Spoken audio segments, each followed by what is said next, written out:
Si. Attends, je confirme que je suis d'accord. Voilà. Bonjour à tous et bienvenue à l'Université de l'Ontario français. C'est un jour important pour l'Université de l'Ontario français puisqu'aujourd'hui nous sommes en direct de l'université. Nous avons nos premières portes ouvertes. Alors bonjour à toute l'Afrique, du nord, de l'ouest, du centre, du sud de l'île Maurice. Bienvenue. Mon nom c'est François Blétou. Je suis responsable ici du recrutement à l'Université de l'Ontario français. Je suis assisté de Luc qui va faire une magnifique présentation sur nos programmes, admissions, services. Mais comme nous sommes en direct de l'Université de l'Ontario français, nous voudrions également vous présenter le campus parce que franchement, c'est un live. Donc, c'est très intéressant pour vous de voir où vous allez étudier peut-être demain. Pour vous replacer le contexte de l'Université de l'Ontario français, il faut savoir que l'université a été créée en 2018 par le gouvernement de la province de l'Ontario, par un décret gouvernemental. Donc, toutes les universités ici en Ontario sont gérées par la province de l'Ontario et le ministère de l'Éducation. Donc, pour vous, c'est aussi un gage de qualité. Alors, on est situé en Ontario. L'Ontario, c'est une des plus grandes provinces au Canada, 14 millions d'habitants, une ville extrêmement dynamique. Vous pouvez voir derrière moi ici, vous avez tout un tas de centres sociaux, tout un tas de gratte-ciel. On est en plein centre complet. Le campus est situé tout au centre de Toronto. Toronto est une ville à peu près de 2 à 3 millions d'habitants et plus de 50% des gens qui vivent à Toronto ne sont pas nés au Canada. Également, vous pouvez voir le campus est situé au bord du lac Ontario, donc c'est très intéressant. On est au centre-ville, mais également au bord du lac Ontario, il y a une petite plage très sympa. Vous pourrez également vous détendre si vous venez étudier. Alors, l'université a ouvert ses portes pour la première fois le 12 novembre. Bien sûr, en septembre avec ses étudiants, mais a été inaugurée officiellement le 12 novembre. Alors, vous voyez ici, on est dans une grande salle qui s'appelle l'Agora 1. Il y a plus de 100 places pour venir étudier. C'est une université qui est très innovante, vous allez voir en termes de pédagogie, mais également toute neuve. Tout le matériel a été conçu d'un point de vue numérique pour les étudiants. Par exemple, vous voyez ici, je vous donne des petits détails. Je ne sais pas si on le voit avec mon ordinateur. Tous les étudiants peuvent se connecter au Wi-Fi ici avec des tables. Vous voyez, il y a des visites actuellement qui sont en cours. Bonjour. Voilà. On a des classes extrêmement modernes qui sont la fine pointe de la technologie. Je vais vous montrer une classe que ça donne, par exemple, une classe de l'UF. Avoir donc la possibilité d'être à la fois en présentiel, mais également en ligne, bien sûr, avec des retransmissions numériques. Donc, tout ça, c'est au centre de ville de Toronto. Voilà. Alors, je vais passer la parole à Luc, parce qu'on n'a pas beaucoup de temps. Je vous laisse sur cette magnifique vue sur le skyline du centre-ville de Toronto. Et moi, en ce qui me concerne, je vous souhaite une excellente journée et un très beau salon. Et passez nous voir, Chériline aura le plaisir de répondre à vos questions. Luc, à toi. On n'entend pas. Et là, vous m'entendez. Donc, merci beaucoup, François. Donc, bonjour et bienvenue à tous. Mon nom, c'est Luc Etier. Je suis agent de recrutement ici à l'Université de l'Ontario français, qui est située à Toronto, la plus grande ville au Canada. Donc, ce que je vais faire, c'est que je vais juste partager mon écran et nous allons commencer avec la présentation. Ah bon, où es-tu? Et voilà.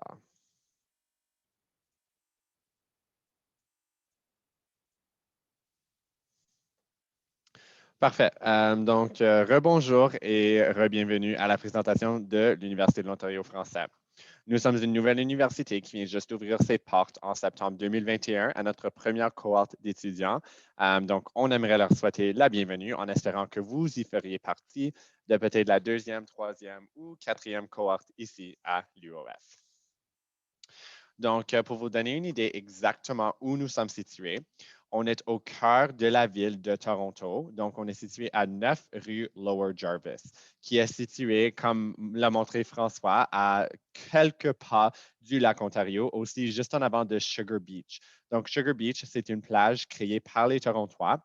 Si vous voulez une petite pause entre les cours, si vous voulez manger votre lunch, vous pouvez le faire à la plage en faisant semblant qu'on est quelque part de super tropical quand en fait on est au cœur du Canada.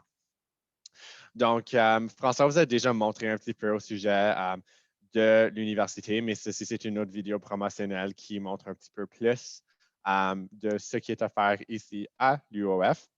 Donc, on a beaucoup de salles de classe, beaucoup d'espaces de travail, tout est nouveau, à la fine pointe de la technologie. Donc, c'est vraiment moderne et c'est vraiment impressionnant comme une université. Moi, personnellement, je peux dire que c'est probablement l'université la plus moderne que j'ai jamais visitée de ma vie. Donc, l'UOF, nous avons 4 baccalauréats spécialisés. Donc, on n'offre pas des cours de maîtrise ni des cours de doctorat à ce moment, puisque nous sommes une nouvelle université. Bien sûr, avec le développement dans les prochaines quelques années, on aurait l'opportunité de créer plus de programmes.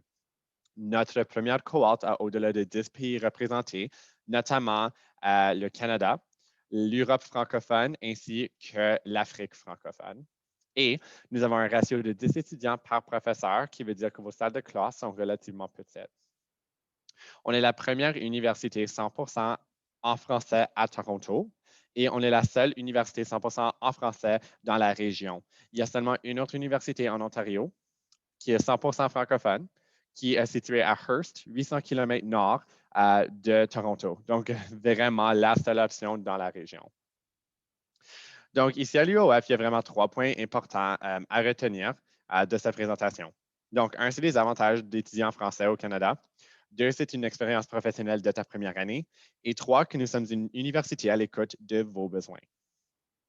Donc, j'aime toujours commencer avec des statistiques. Donc, selon Statistique Canada, en moyenne, les francophones font 5 000 $ de plus que leurs collègues anglophones. Donc, vous allez voir vraiment que Canada est un pays bilingue, sauf qu'il y a beaucoup plus d'anglophones que de francophones. Donc, en fait, c'est vraiment beaucoup plus facile de trouver des emplois parce que toutes les entreprises ont besoin, ou la majorité des entreprises ont vraiment besoin d'une main-d'œuvre francophone ou bilingue. Donc, non seulement tu vas te faire mieux rémunérer, c'est beaucoup plus facile de trouver un emploi. Donc, les étapes pour ta demande, il y a vraiment cette étape pour comment ça fonctionne pour les étudiants internationaux. Donc, un, c'est vraiment choisir ton programme de formation.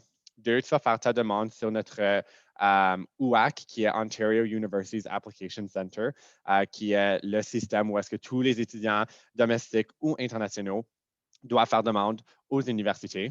Étape 3, vous allez recevoir la lettre de notre part. Étape 4, tu vas l'accepter sur le système WAC. Étape 5, tu vas obtenir ton permis d'études. Étape 6, tu vas prendre rendez-vous avec nos pédagogues, avec notre, prendre ton rendez-vous pédagogique avec les gens ici à l'UOF. Ainsi que 7, c'est tu vas faire demande pour ton logement. Donc, étape 1, c'est vraiment choisir ton programme. Donc, ici à l'UOF, on enseigne avec la transdisciplinarité. Qu'est-ce que ça veut dire? C'est on prend une multitude de connaissances puis on va les mettre ensemble. Donc, on n'a pas de programme typique de psychologie, des programmes de sociologie, de business administration. On n'a pas des programmes typiques parce qu'on a créé nos programmes pour faire certain que vous auriez une multitude de connaissances dans nos 4 programmes. Donc, c'est une multitude de différentes voies, de différentes perspectives qui seront lancées dans nos programmes parce qu'à la fin de la journée, les employeurs recherchent des candidats qui ont une multitude de connaissances et avec nos programmes, vous y auriez accès. Donc, nos 4 différents baccalauréats spécialisés sont les cultures numériques, l'économie et l'innovation sociale, les environnements urbains et la pluralité humaine.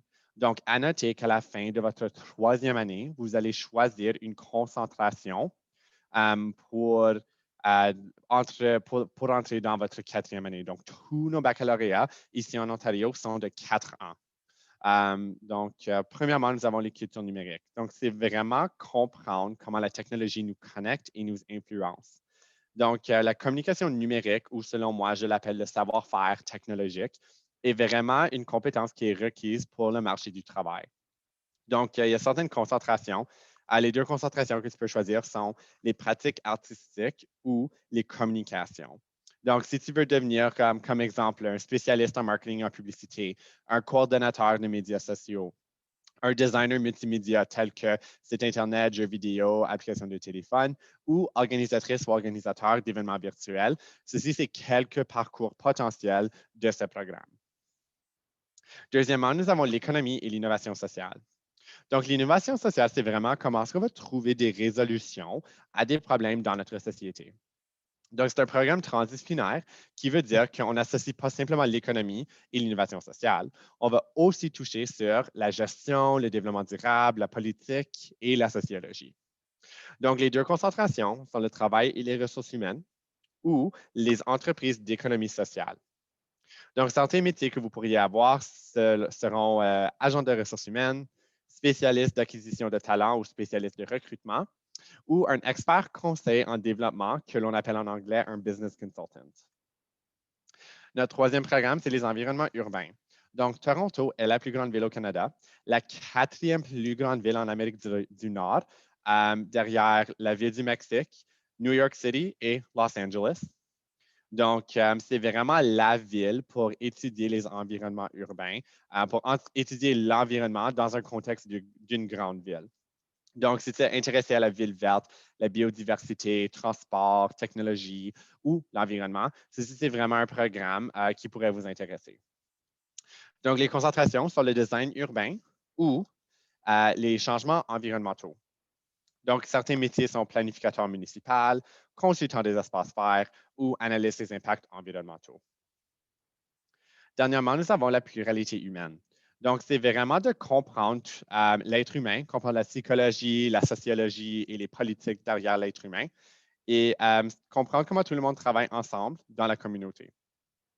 Certains mouvements sociaux certains mouvements sociaux à ce moment qui sont actifs dans la communauté, tels que le Black Lives Matter Movement, le Me Too Movement, les sujets autochtones. Tout ceci seront des sujets abordés dans notre programme. On dit que c'est vraiment un bon parcours pour ceux et celles qui aimeraient continuer leurs études à l'école de droit. Les deux concentrations sont la politique et la gouvernance ou les pratiques et médiation interculturelles. Donc, certains métiers sont analystes de politique, intervenant social et communautaire ou, comme on dit en anglais, un social worker ou un chargé de projet d'intervention dans le domaine social. Donc, ce que je viens de mentionner un peu plus tôt au sujet de ratio de 10 étudiants par professeur, veut dire que nous sommes une université à la taille humaine. Donc, cela vous donne un avantage parce que c'est des petites salles de classe.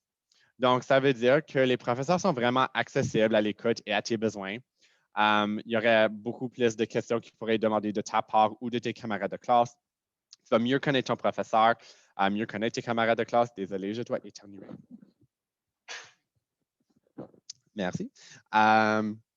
Donc, les professeurs, comme je mentionné, très accessibles à l'écoute de tes besoins. C'est un apprentissage où est-ce que tout le monde peut se connaître, collaborer ensemble et ça te donne une approche personnalisée et individualisée. C'est beaucoup mieux d'être dans une petite salle de classe de 10 à 15 personnes que vraiment d'être dans une salle de classe à 200 à 400 où est-ce que tu écoutes au professeur, tu ne poses aucune question et tu pars et peut-être tu es vraiment perdu, ou est-ce que tu peux vraiment poser des questions et ne pas avoir peur de se faire juger pour de n'importe quel sens. Donc, ici à l'UOF, on est divisé en 3 différentes parties. Donc, un baccalauréat ici au Canada, c'est 120 crédits. Donc, c'est 30 crédits par année, 15 crédits par semestre, 3 crédits par cours. Donc, c'est 5 cours par semestre qui est une durée de 4 mois. Donc, il y a 39 crédits. C'est des cours du tronc commun à transdisciplinarité, qui veut dire que 13 de vos cours seront sur la transdisciplinarité, qui est vraiment une façon qu'on assure que tu as toutes les connaissances nécessaires. N'importe quel des 4 programmes que tu vas choisir, tu dois suivre les 13 cours de la transdisciplinarité parce qu'on veut faire certain que tu as la multitude de connaissances, la multitude de compétences. Il y a 63 crédits ou 21 cours qui est dans le domaine de votre choix, donc un des 4 baccalauréats. Et après, il y a 18 cours ou 18 crédits ou 6 cours, des cours complémentaires ou des ateliers professionnels. Donc, les cours complémentaires, c'est pour ceux et celles qui veulent un peu plus un in-depth sur certains sujets. Et les ateliers professionnels, c'est pour ceux et celles qui veulent développer des soft skills dont les employeurs recherchent, tels que comment créer un budget, comment faire un business plan, comment communiquer dans une situation interculturelle, pour en nommer quelques-unes. Donc, ce que je viens juste de mentionner dans les 3 premières années, ce que je viens juste de mentionner se retrouve dans les 3 premières années. Donc, année 1, c'est les fondements. Année 2, c'est l'approfondissement. Et année 3, à la fin de votre 3e année, c'est où est-ce que tu vas choisir ta concentration. Ça, c'est ton année de spécialisation. C'est vraiment savoir, OK, où est-ce que je veux m'orienter. Puis la quatrième année, c'est ton année d'intégration. Donc, il y a 2 grands projets intégrateurs, un stage expérientiel ainsi qu'un séminaire de stage et 5 cours de votre concentration choisie. Vous allez voir en bas qu'il y a une grande flèche qui parle du portfolio UOF, que selon moi est le selling feature de cette université. Donc, comment ça fonctionne? C'est avec le Centre de réussite des étudiants. Nous allons vous aider de année 1 à 4 à développer votre profil professionnel. Année 1, c'est vraiment centralisé sur quelles sont mes compétences et c'est quoi une compétence? C'est what is a skill? De vraiment comprendre et de savoir comment c'est votre avantage et de savoir je suis bon à quoi. Année 2, c'est d'être capable de les identifier relatifs au marché du travail. Donc, si moi, je veux devenir social worker après 4 ans, j'aurais besoin de quoi comme compétences? On va les énumérer, on va les mettre dans une liste et on va voir si tu as déjà ces compétences et quelles tu aurais besoin de développer davantage. Année 3, nous allons aider à créer votre CV et votre profil professionnel pour faire demande à des stages. Parce qu'en quatrième année, chaque étudiant à l'UOF va suivre un stage d'un semestre, qui veut dire que vous auriez des opportunités de travailler même avant de graduer. Donc, vous auriez de l'expérience dans le marché du travail même avant la fin de vos 4 ans, qui est très impressionnant parce que tu vas avoir la chance d'avoir du réseautage avec les professionnels dans le marché du travail, recevoir une référence professionnelle et aussi avoir de l'expérience sur ton CV. Parce que quand tu fais demande pour un emploi, l'expérience est vraiment cruciale. Et avec l'UOF, on fait certain que vous auriez autant d'opportunités que possible dans vos 4 ans. Ceci est inclus dans le curriculum. Donc, ça veut dire que chaque étudiant va suivre un stage et que ceci est inclus dans les frais de scolarité qui, en moyenne, vous devez payer des frais additionnels à d'autres universités. Donc, si vous êtes intéressé à venir puis rester en résidence, nous avons une entente avec la résidence Parkside. Donc, c'est une université à 20 minutes du campus. C'est une résidence privée où est-ce que vous avez tout ce que vous avez besoin. Nous avons une cafétéria, salle de jeu, salle de sport, salle de détente, ainsi que des chambres. Il y a 4 différents types de chambres où est-ce que c'est une chambre partagée en colocation. Il y a 2 chambres privées et une salle de bain partagée. Il y a un studio privé ou un penthouse qui a 4 chambres, 2 salles de bain, grand espace commun, ou 2 chambres et une salle de bain, grand espace commun. Les prix commencent à 1 260 $ par mois et ça monte dépendant de votre style de choix. Si vous voulez plus d'informations, vous pouvez contacter les résidences Parkside directement parce que c'est eux dont vous devez faire demande pour un loyer. Puisque nous sommes une nouvelle université, on a créé d'autres partenariats. Donc, le centre athlétique du Collège George Brown, qui est un collège qui est retrouvé ici à Toronto, vous auriez accès à tout ce qui est offert au Collège George Brown, aux étudiants du Collège George Brown. Donc, les salles de sport, salles de musculation, les activités physiques, les cours. Vraiment, si vous êtes intéressé à rester actif et utiliser les centres athlétiques, vous pourriez les utiliser ici à le Collège George Brown.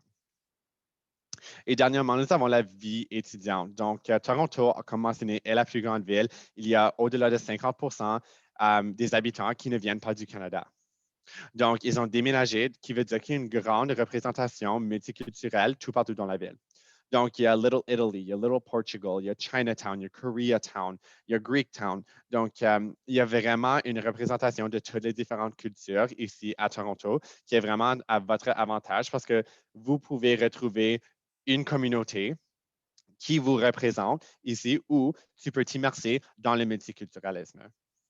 Aussi, à l'UOF, on a créé un espace sain et sauf en sécurité et en confidentialité. On sait que la santé mentale est primordiale pour les étudiants et je sais que tu peux mieux réussir quand tu te sens bien dans ta peau. Donc, on a même une thérapeute sur site pour ceux et celles qui auront besoin de parler avec quelqu'un de façon professionnelle parce qu'on veut faire certain que tout le monde se sent bien et sont capables de réussir ici à l'UOF.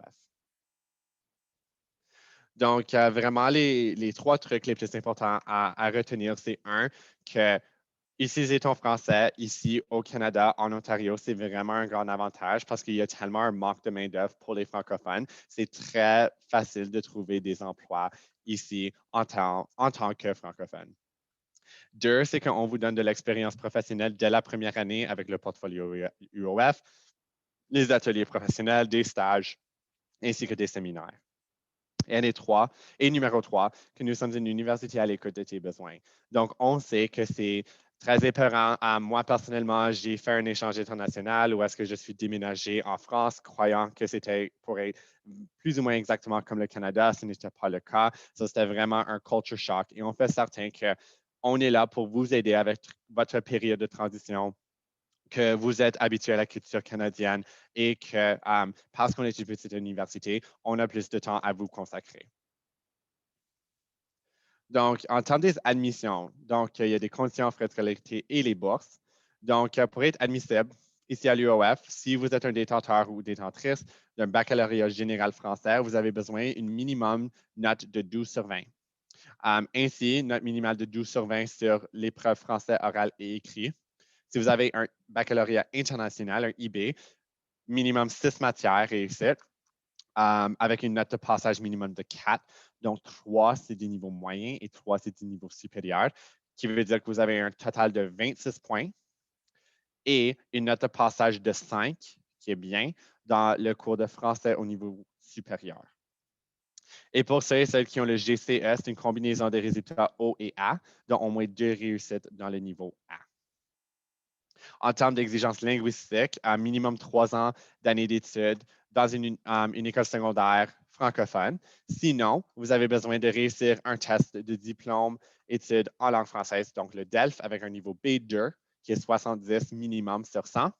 Ou tu peux utiliser le TFI, le TEF, le TCF, sont également acceptables. C'est à vous de contacter avec le registraire pour faire évaluer votre dossier parce que chaque cas est particulier.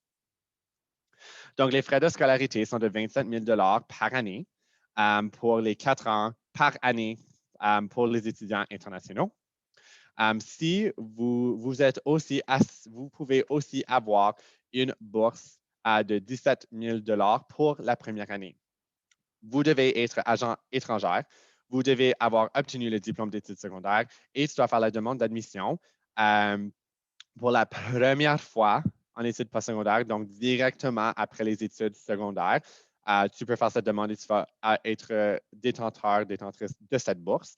Sinon, vous pouvez seulement faire au max 1 an d'études postsecondaires à une autre université avant de faire demande. Donc, si vous n'avez pas, si vous avez déjà un baccalauréat, si vous avez déjà une maîtrise, si vous faites demande, vous ne serez pas récipiendaire de cette bourse. À ce moment, c'est non réductible sur les 4 ans. Et après, ceci est par l'UOF. Et aussi, si tu fais une fausse déclaration, c'est considéré comme fraude. Donc, si vous avez déjà un baccalauréat ou une maîtrise et tu ne nous le laisses pas savoir, c'est considéré comme la fraude. Donc, je ne suggère de ne pas faire cela. Donc, comment faire sa demande, comme mentionné, voilà les 7 étapes. Comme expliqué, on peut parler en plus d'une autre fois parce que moi, je donne une présentation le 15 décembre pour vous expliquer comment faire une demande ici à l'UOF et au Canada, en Ontario. Donc, voilà l'événement. Ça, c'est comment étudier au Canada. Donc, le 15 décembre, on va envoyer plus d'informations pour vous donner un peu plus de contexte sur cette présentation. Donc, si vous êtes vraiment intéressé à venir chez nous et apprendre les étapes pour se rendre au Canada, ma présentation sera le 15 décembre. Donc, vous pouvez nous contacter. Notre site web, c'est uontario.ca. Nous avons Facebook, Instagram, YouTube, LinkedIn et Twitter. Donc, voilà la fin de ma présentation. Si vous avez des questions, maintenant, c'est votre temps de me poser des questions. Donc, je vous remercie de votre temps et c'est à vous.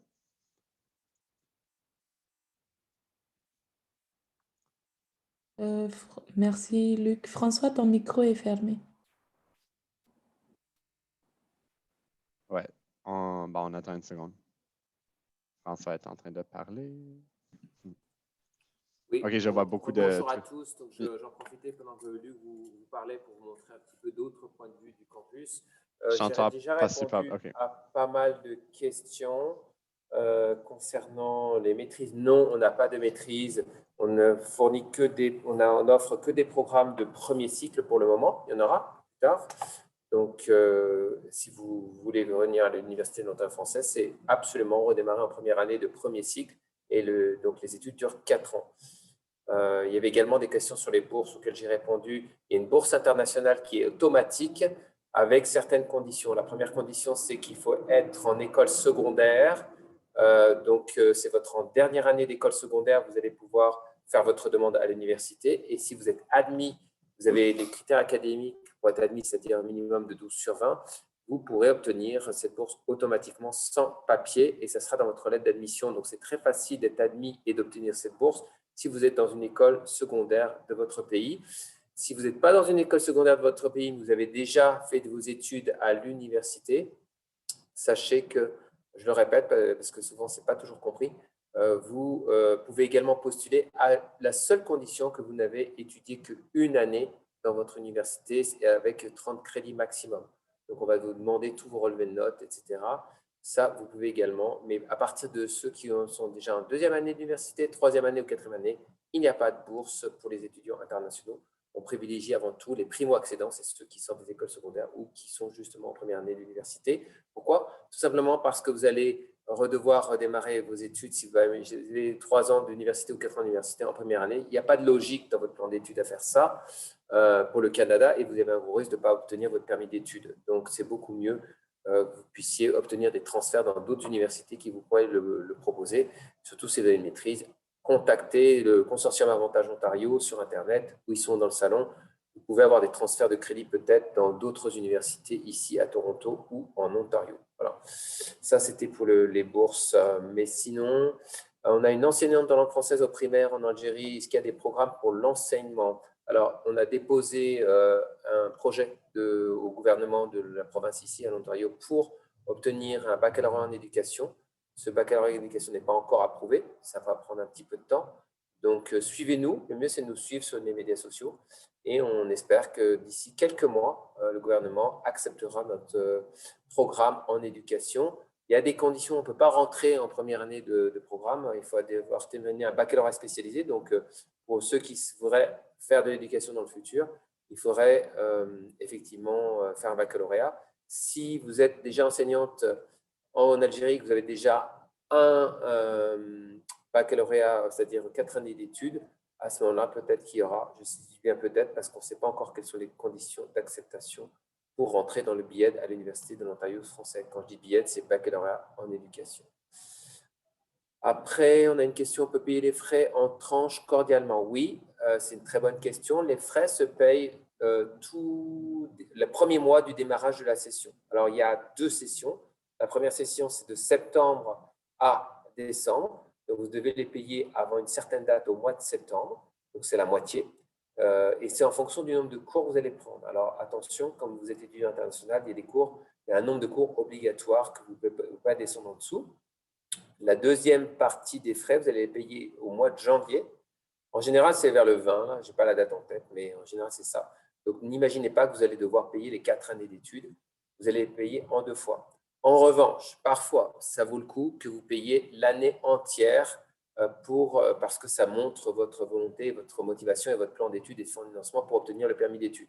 Et ça, il faut voir avec le gouvernement si c'est un avantage pour vous ou si vous consultez quelqu'un qui est spécialisé en immigration, il pourra vous expliquer tout ça. Voilà. Mais effectivement, on peut payer en 2 fois. C'est possible. Alors attention, la bourse que j'ai mentionnée, et elle sera mentionnée dans votre lettre d'admission, mais la bourse n'est valable qu'une année. Donc, il faut quand même être capable de financer la deuxième, la troisième et la quatrième. On a une question de Cyril Jolin. J'ai une licence au Cameroun, puis en fiscalité, quelle orientation puis-je avoir en Ontario, s'il vous plaît? Alors, ce n'est pas la session pour ça. Il faut aller au stand Avantage Ontario aujourd'hui et c'est eux qui vont vous rediriger sur la bonne orientation. On a une autre question. J'aimerais savoir si je peux postuler pour accéder aux formations de l'UF en cycle de doctorat ou en master en relation internationale obtenu au Cameroun. Même réponse que l'on a déjà faite. Nous n'avons que des programmes de premier cycle. Donc, pas de master, pas de transfert de licence en master ici. Il n'y a pas encore de master. On en aura. Donc, il y aura un jour, effectivement, grand intérêt pour vous de venir à l'Université de l'Ontario français, mais pas maintenant. On n'a que les premiers cycles. Désolé, il y a une question. Si j'ai déjà mon certificat de terminale où j'ai obtenu bien, est-ce que je pourrais avoir une bourse parce que je suis dans ma dernière année du secondaire? Oui, tous les élèves qui sont en secondaire de dernières années, c'est le moment d'appliquer.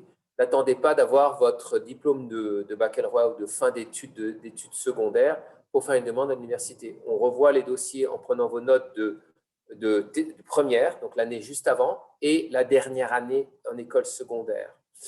Donc, on va regarder les notes et si c'est une notation qui est supérieure ou égale à 12 sur 20, vous devriez, parce qu'encore une fois, ce n'est pas moi qui fais les admissions, c'est la registraire, vous devriez pouvoir obtenir une lettre d'admission et la bourse. Une autre question, c'est est-ce que la maîtrise de l'anglais est obligatoire? Non.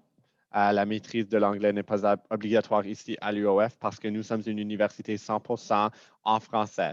Par contre, vous auriez peut-être un peu de difficulté dans la ville de Toronto, simplement parce que c'est une ville majoritairement anglophone. Donc, ce que je suggère, c'est si tu veux vraiment t'immerser dans la ville, tu aurais l'opportunité d'apprendre l'anglais davantage quand tu es ici. Mais tout ici, en termes à l'université elle-même, sera en français. Est-ce qu'il y a d'autres questions? De ce que je vois, non, il n'y a pas de questions. Puis je crois que c'est la fin. On avait une demi-heure. Voilà. Alors, écoutez, bienvenue à l'université, bienvenue au Canada. On attend vos demandes d'admission. On va les traiter dès le 1er décembre. Donc, si vous êtes déjà en première année d'université ou si vous êtes déjà en école secondaire, c'est le moment d'appliquer. On a mis dans la boîte de clavardage le formulaire. Tout fonctionne avec ce formulaire. Donc, s'il vous plaît, je vais le remettre si vous voulez une dernière fois. Mettez vos demandes d'information dans le formulaire. C'est comme ça qu'on va vous rejoindre. Moi, je vais copier le lien. C'est beau. Voilà. OK, déjà là. Non, il n'y a pas de souci. C'est ce formulaire qui va générer une inscription en fait dans notre fichier. Derrière, on vous envoie toute la procédure. On va faire un webinaire le 15 décembre à 10 h. Inscrivez-vous avec le formulaire, vous allez être contacté pour vous connecter. C'est un webinaire extrêmement pratique sur les étapes pour s'inscrire à l'Université de l'Ontario français. Donc là, on ne vous parlera pas de Toronto, pas forcément des programmes, mais c'est comment faire, c'est quoi les étapes. On va vous guider parce qu'on sait que le continent africain a besoin d'éducation sur les explications, comment fonctionnent les études au Canada. Et c'est notre rôle, effectivement, de vous guider sur le processus. Voilà. Merci. On vous laisse parce que franchement, on a une très, très belle journée, nous, porte ouverte. On espère qu'un jour, vous serez parmi nous. On est vraiment ravis que vous ayez pu nous rejoindre et on vous souhaite une excellente fin de semaine. Parfait. Merci à tous. Merci beaucoup François et Luc et merci beaucoup à toutes les autres personnes qui nous ont suivis et on vous souhaite une excellente fin de semaine aussi. Merci. Merci, au revoir. Au revoir.